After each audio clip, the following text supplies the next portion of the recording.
এটা কথা কওঁ ৰ'বা, কিছুমান যে মানুহে কয় এই ছোৱালীজনীৰ বৰ মুখ চোকা, এই অমুকৰ বোৱাৰীজনীৰ বৰ মুখ চোকা।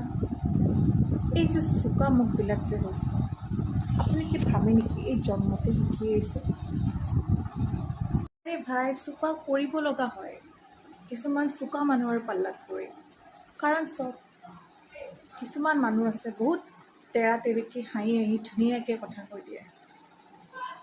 তো সেইবোৰ মানুহৰ লগততো চলিবলৈ আপোনাৰতো মুখখন চুৰিৰ দৰে চোকা হ'বই লাগিব, হয় নে নহয় কওকচোন?